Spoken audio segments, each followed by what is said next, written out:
Hai guys, apa kabar kalian semua hari ini? Semoga kalian baik-baik saja, selalu diberikan kesehatan, lancar rezekinya, dan dimudahkan segala urusannya. Alur film kisah nyata kali ini berlatar belakang tentang Perang Dunia Kedua yang saat itu telah mencapai puncaknya. Belanda yang notabene sebagai negara penjajah tidak dilepaskan oleh Jerman begitu saja, walaupun saat itu Belanda telah meminta-minta bantuan dari pasukan sekutu. Wilayahnya yang dianggap strategis membuat pasukan Nazi membuat benteng pertahanan di sana untuk memutus pasokan sekutu melalui laut. Maka dari itu, terjadilah pertempuran sengit yang memakan ribuan korban jiwa saat itu. Film ini tergolong unik karena mengambil dari tiga sisi berbeda yang diceritakan secara bergantian, yaitu pemuda Belanda yang menjadi tentara poros untuk Jerman, seorang pilot sekutu berkebangsaan Inggris, dan seorang wanita Belanda yang melakukan pemberontakan di wilayah tempat tinggalnya. Film ini berjudul The Forgotten Battle yang rilis pada tahun 2020 kemarin. Nah, untuk lebih lengkapnya, berikut adalah alur cerita selengkapnya.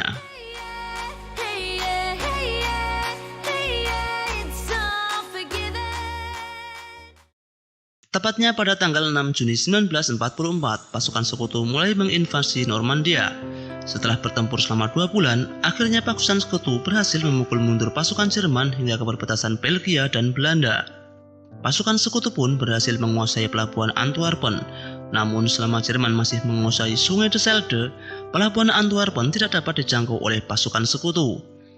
Jerman menarik pasukannya melewati kota Vlissingen, Belanda. Penduduk setempat berpikir kalau Jerman akan terus mundur dan segera membebaskan kota tersebut. Namun ternyata tidak. Jerman membuat pertahanan di sana untuk memutus pergerakan pasukan sekutu mengirim suplai ke pelabuhan Antwerpen melalui laut. Dan dari sinilah cerita dimulai. 5 September 1944, tepatnya di kota Vlissingen, Provinsi Zeeland, Belanda, diperlihatkan beberapa pasukan Jerman yang saat itu ditarik mundur setelah mengalami pertempuran hebat di Normandia. Di kantor wali kota, dokumen-dokumen yang berhubungan dengan Jerman pun mulai dibuang dan dimusnahkan. Di sana diperlihatkan seorang cewek yang bernama Tiunce, yang saat itu bekerja di kantor tersebut.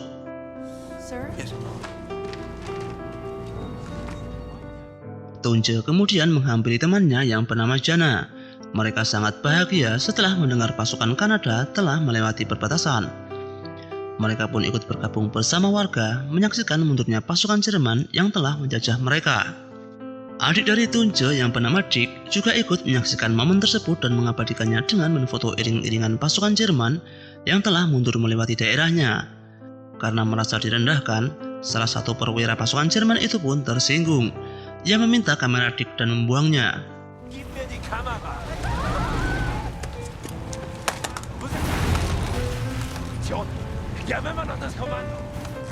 Dick pun kesal dan tidak terima dengan perlakuan perwira Jerman tersebut.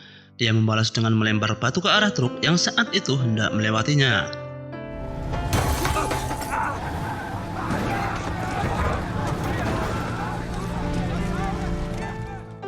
Karena kejadian tersebut, Dick pun dikejar dan diberandat oleh pasukan Jerman yang ada di sana.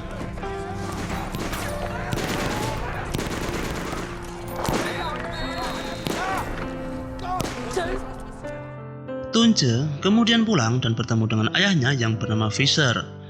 Tunje menanyakan keberadaan Dick, namun ayahnya tidak mengetahuinya. Ayahnya juga belum tahu kalau anaknya Dick telah mendapatkan masalah.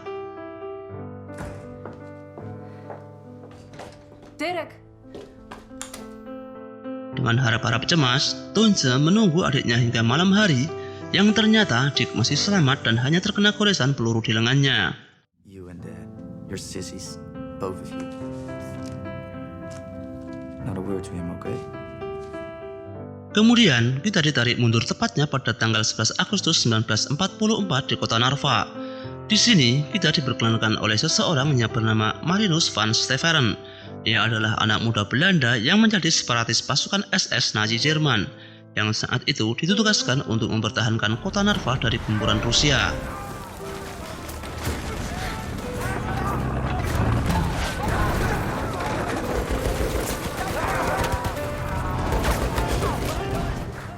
Gempuran dari pasukan Rusia ternyata berhasil memusukkan pasukan Jerman. Walaupun Marinus berhasil melumpuhkan tank tersebut, ia terluka dan syok karena temannya tewas secara mengenaskan.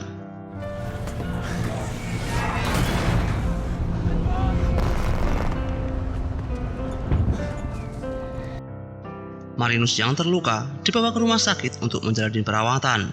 Di sana, ia bertemu dengan Letnan 1 pasukan Nazi yang mengalami nasib yang sangat tragis karena kedua kakinya telah diamputasi. Hubungan mereka semakin lama semakin akrab. Mereka saling bercerita dan bercengkrama satu sama lain tentang ganasnya peperangan. Es gibt das gute Leben. In allem und in jedem von uns. Berjalannya waktu, kondisi Marinus semakin membaik. Ia kembali mendapatkan panggilan dan kembali ditugaskan di medan tempur. Namun karena rasa simpatinya terhadap Marinus, Letnan 1 pasukan Nazi tersebut memberikan rekomendasi agar Marinus mendapat tugas di balik meja. Marinus ditugaskan sebagai staf di markas Nazi di Belanda. Tak lain dan tak bukan adalah di kota Zielen. Dan malam harinya, Letnan 1 tersebut keluar ruangan, menghidupkan rokok dan mengakhiri hidupnya.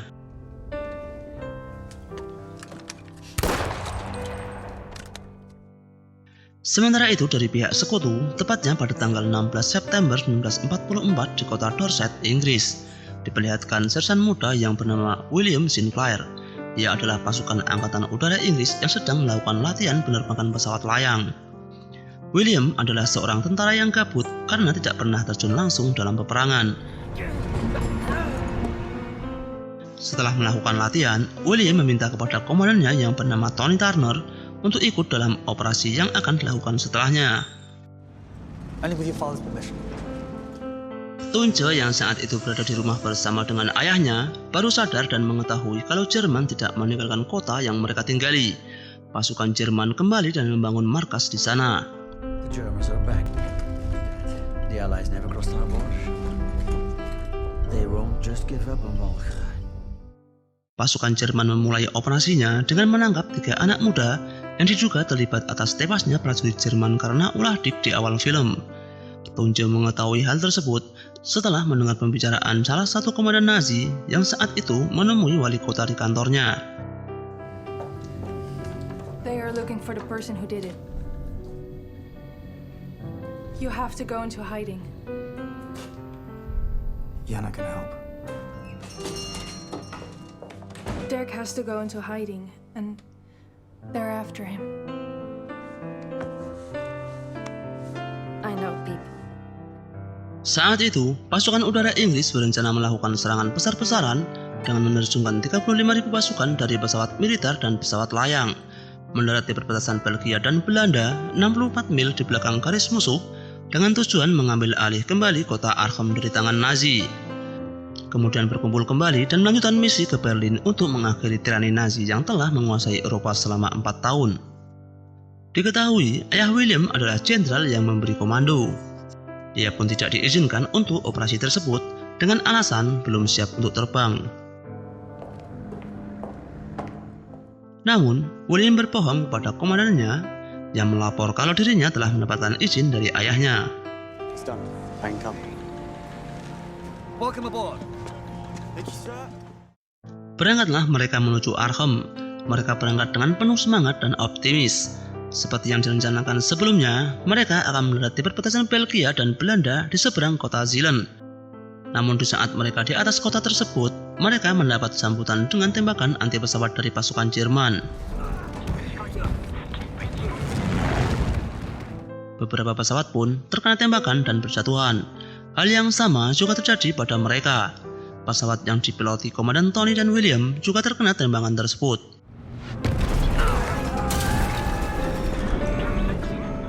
Komandan Tony terluka dan pesawat pun oleng karena sayap pesawat bagian kiri mengalami kerusakan.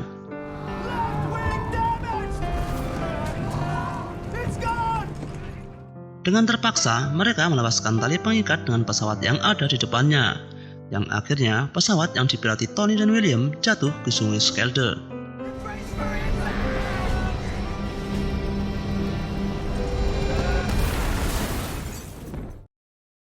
Hari itu, keluarga Fischer mendapatkan kunjungan dari salah satu komandan Nazi yang bernama Ove Speerhoff.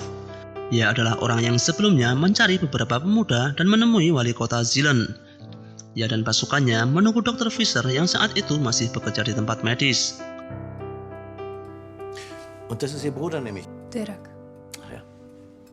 Setelah lama menunggu, akhirnya Dr. Fischer pulang, yang ternyata telah kenal baik dengan Mr. Speerhoff karena ia bekerja di pusat medis pasukan Nazi.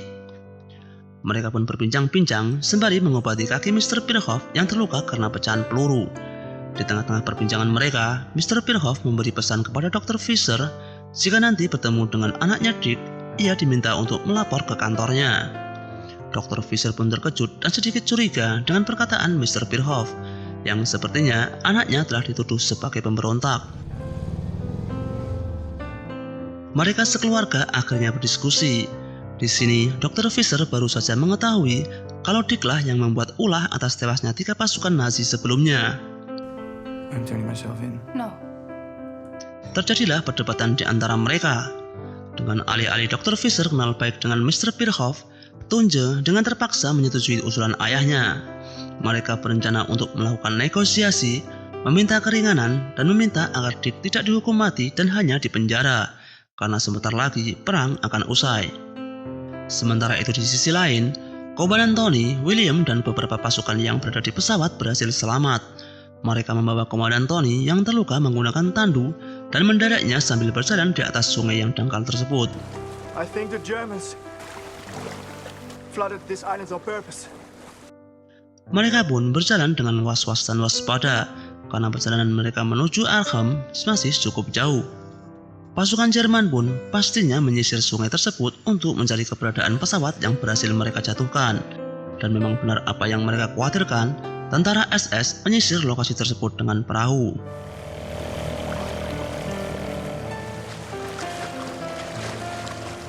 William dan teman-temannya pun berhasil bersembunyi. They're already looking for us. Kemudian mereka melanjutkan perjalanan yang akhirnya mereka menemukan sebuah gubuk di tengah danau. Why have we stopped? Sementara itu di Zeeland, Tunje dan ayahnya mendatangi markas Nazi untuk melakukan negosiasi dengan Mr. Pirhoff. Di sana terlihat kalau Marinus telah bekerja sebagai staf di kantor tersebut. Seperti yang direncanakan sebelumnya, Dr. Fisher meminta maaf kepada Mr. Pirhoff atas apa yang telah dilakukan oleh anaknya. Anaknya pun menyesal atas apa yang dilakukan karena semua itu hanyalah sebuah kecelakaan. Dengan itu pula, ia mengatakan kalau anaknya bersedia untuk menyerahkan diri dengan 2 syarat. Yang pertama, 3 anak yang ditangkap sebelumnya segera dibebaskan karena mereka tidak bersalah. Dan yang kedua, Dr. Fisher meminta keringanan kepada Mr. Pirhoff agar anaknya tidak dihukum mati, melainkan dipenjara, bahkan seumur hidup pun tidak apa-apa. Tak tega melihat ayahnya menangis, Tunje pun meminta kepada ayahnya untuk segera pergi dari sana, karena sepertinya mereka telah mempermainkannya. Namun Mr. Pirhoff mendengar apa yang dikatakan Tunje kepada ayahnya menggunakan bahasa Belanda itu. Ia pun meminta kepada Marinus untuk menerjemahkannya. Was hat sie gesagt? Sie hat Angst, dass sie ein Spiel mit ihm spielt. Kemudian, Mr. Pirhoff meminta Dr. Fisher untuk pulang dan akan mempertimbangkan hukuman yang ringan untuk anaknya. Di saat malam hari, Komandan Tony, William, dan rekan-rekannya beristirahat dan bermalam di gubuk yang sebelumnya mereka temukan. Namun secara tiba-tiba, si pemilik gubuk datang.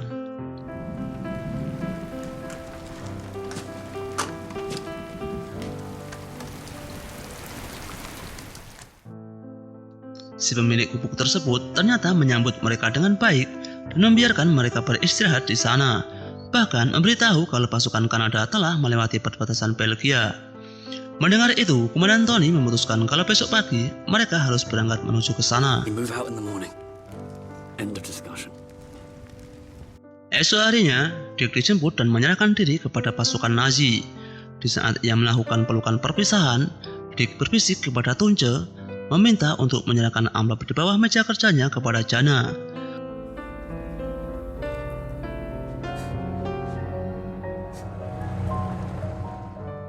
Tunje kemudian mengambil dan membuka amplop yang dimaksud Dick, yang ternyata itu adalah foto-foto kondisi markas tentara Nazi yang ada di pinggiran sungai De Schelde.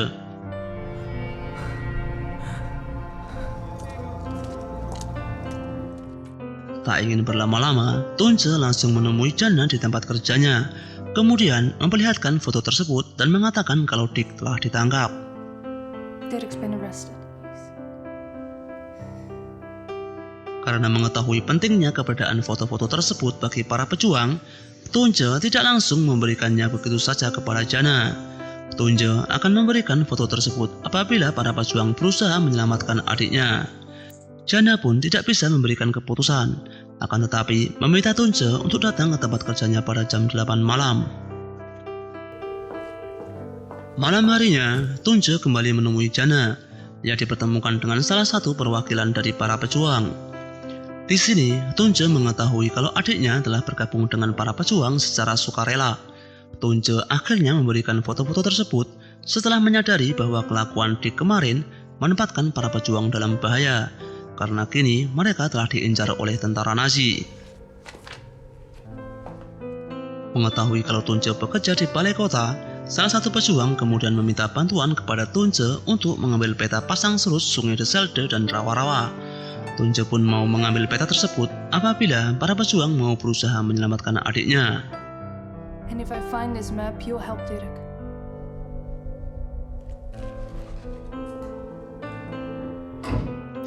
Malam itu juga, Mr. Birkhoff berdiskusi dengan Marinus yang saat itu belum pulang dari kantornya. Mereka mengetahui kalau Dick telah bergabung dengan para pejuang. Bagaimanapun juga, hukum tetaplah hukum. Mr. Birkhoff pun tidak bisa membuat pengecualian dan tetap menaati peraturan yang berlaku. Keesokan harinya, Komandan Tony, William dan rekan-rekannya mulai melakukan perjalanan menuju perbatasan Belgia untuk bergabung dengan pasukan Kanada. Di tengah perjalanan, mereka menemukan pemukiman yang sudah terbengkalai. Mereka pun menyisirnya dan menemukan salah satu rumah yang tidak terkunci, yang kemudian dijadikan tempat istirahat.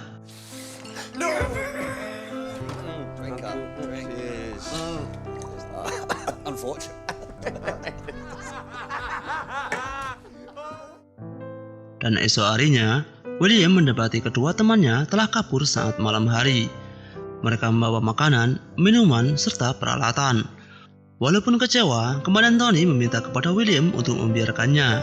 Tony meminta untuk tetap fokus pada tujuan sebelumnya dan menyuruh kepada William untuk mencari perahu. Get us a boat. That's an order. William pun menaati perintah Tony. Bersama dengan rekannya, William mencari perahu seperti yang diinginkan Komandan Tony. Namun, mereka malah menemukan perahu yang telah rusak. Mereka pun kembali, yang ternyata melihat perahu yang terparkir depan pintu rumah.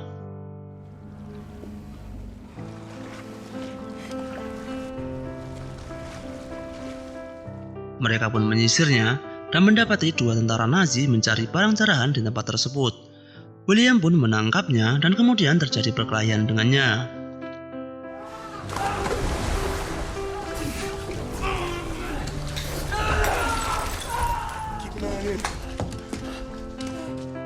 William kemudian mengecek ruangan sebelah yang saat itu terdengar teriakan tentara Nazi lainnya. Di sana, Tony ditodong dengan pistol oleh orang tersebut. Mereka pun saling bentak, yang akhirnya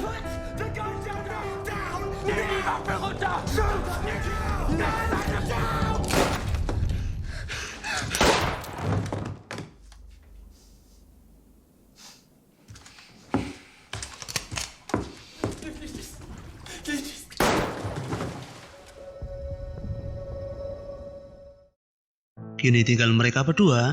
William dan temannya bergerak menuju sungai untuk menyeberang dan bergabung dengan pasukan Kanada.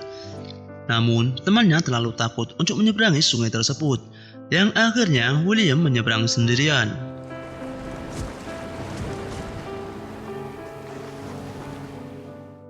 Sementara itu di tempat lain, Tunje berhasil mencuri peta yang diminta oleh para pejuang, yang kemudian diberikan kepada Jana. Secara bersamaan, Marinus yang saat itu berada di markas mendengar teriakan tahanan yang telah disiksa oleh tentara Nazi. Marinus pun mengeceknya, yang ternyata tahanan tersebut adalah Dick.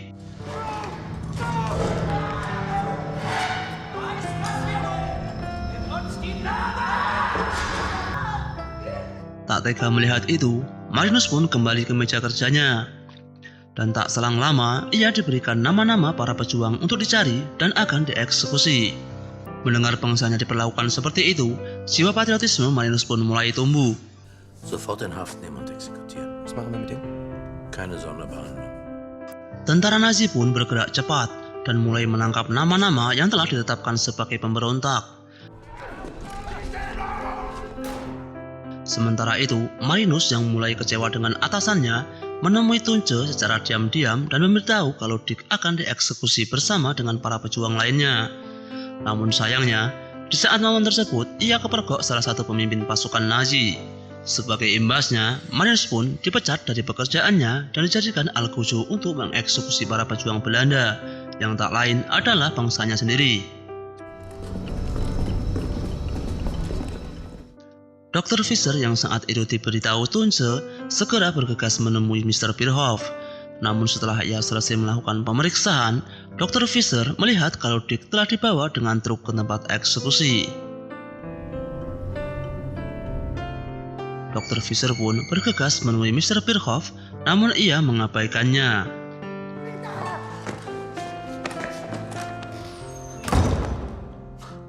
Dengan penuh kekecewaan, Dr. Fischer pun pulang, sementara Dick telah bersiap untuk dieksekusi.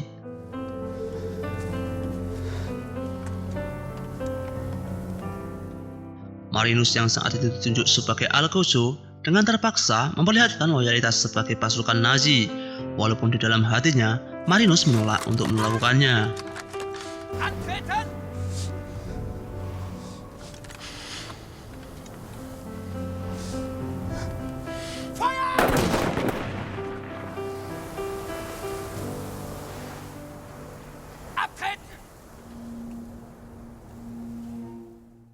William ternyata berhasil sampai ke seberang sungai dengan selamat. Dia pun berjalan menelusuri lahan kosong yang kemudian bertemu dengan pasukan sekutu yang sedang berpatroli. William pun nebeng yang akhirnya berhasil ke tempat yang ia tuju.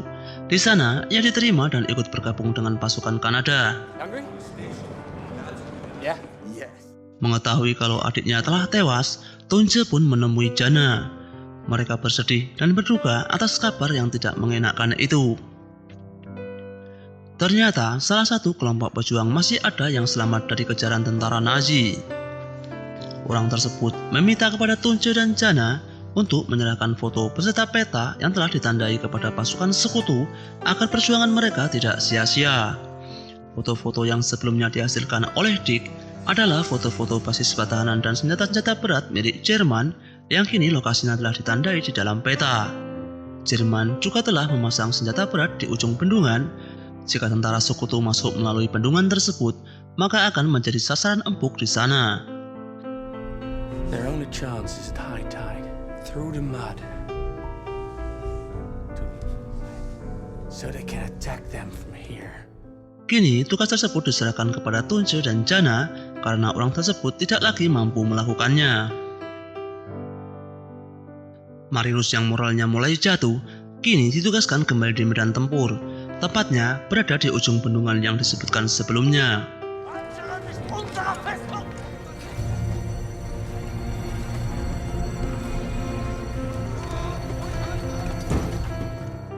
Sementara itu, Tunce dan Jana mulai pergi mengantarkan foto dan peta tersebut.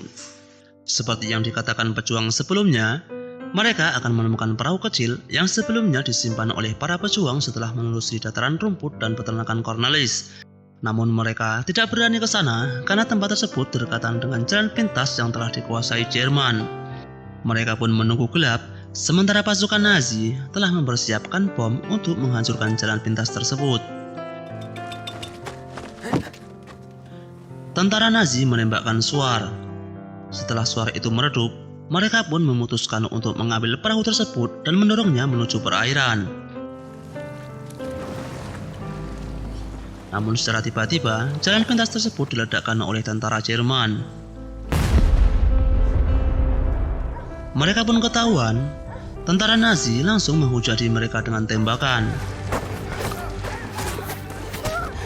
Jana terkena di perutnya.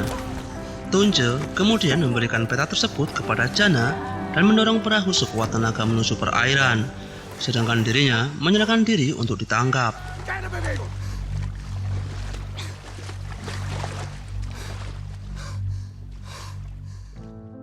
Sementara itu pasukan sekutu telah mendapat laporan kalau jalan pintas telah diledakkan oleh pasukan Jerman. Mereka pun semakin pusing karena tank tidak dapat melintas, pasukan amfibi juga sama karena sungai terlalu dangkal dan berlumpur. Sebuah langkah bunuh diri jika dilakukan tanpa adanya dukungan pasukan udara. Tapi bagaimanapun juga, tugas adalah tugas dan perintah tetap harus dilaksanakan. Prepare your men for tomorrow morning. Esok harinya, mereka tetap memutuskan untuk menyerang dengan berjalan kaki melintasi bendungan tersebut. Pagi itu, cuaca dipenuhi kabut. Mereka pun percaya diri dapat merebut bendungan tersebut dengan mudah. Tapi sudah bisa diduga, setelah matahari muncul, bendungan tersebut menjadi saksi pembantaian pasukan Jerman kepada sekutu.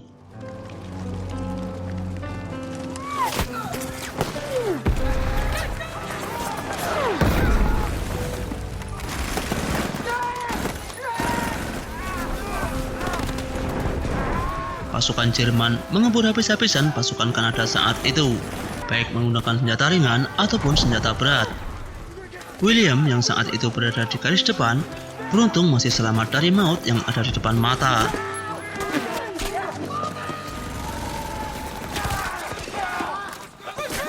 Gempuran pasukan Jerman mulai mereda setelah mengetahui pasukan sekutu mulai mundur.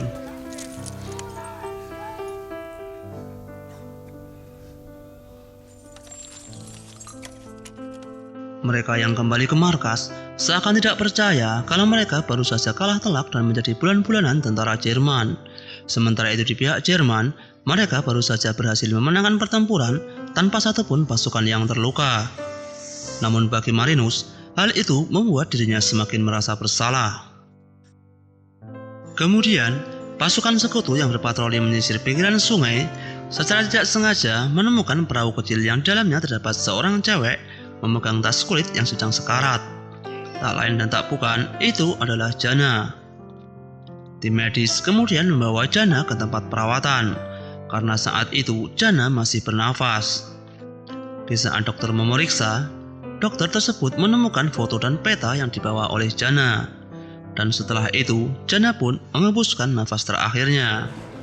Take this to the major.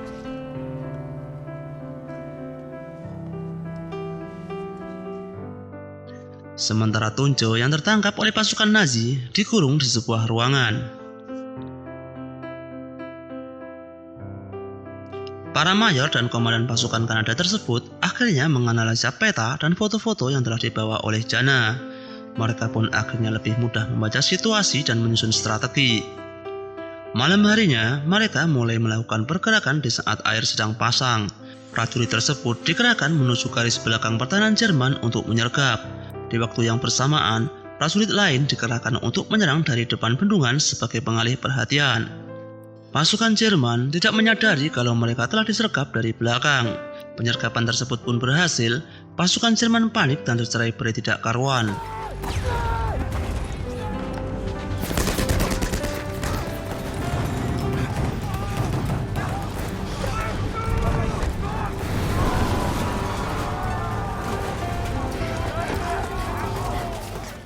William yang saat itu sedang menyisir pasukan Jerman yang kabur di dalam ilalang, secara tiba-tiba ditodong dengan pistol oleh Marinus dari belakang.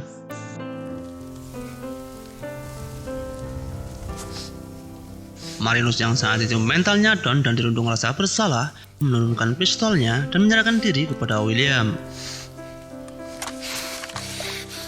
Namun William yang saat itu melihat kepasrahan Marinus, tiba-tiba mengurungkan niatnya dan membiarkan Marinus berjalan begitu saja.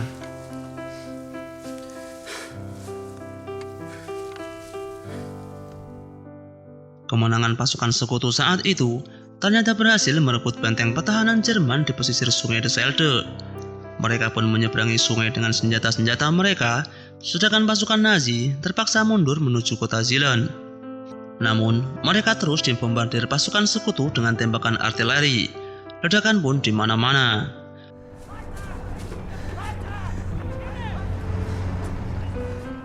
Marinus yang saat itu baru saja sampai di markas, melihat dan mendengar kalau Tunce akan dibunuh dan diperkosa oleh salah satu pimpinan Nazi.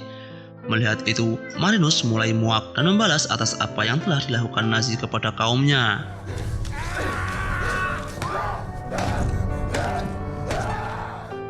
Marinus berhasil membunuh pemimpin Nazi tersebut, Namun ia juga mengalami luka tembak di perutnya.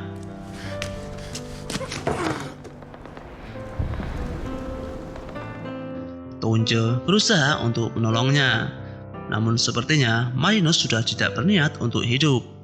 Ia menangis teringat tentang apa yang dilakukannya kepada Dick.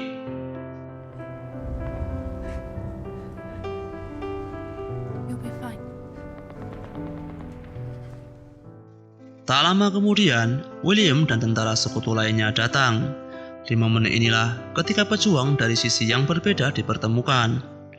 Meski mereka memiliki pilihan yang berbeda, mereka berjuang demi mencapai sebuah kebebasan dan kemerdekaan.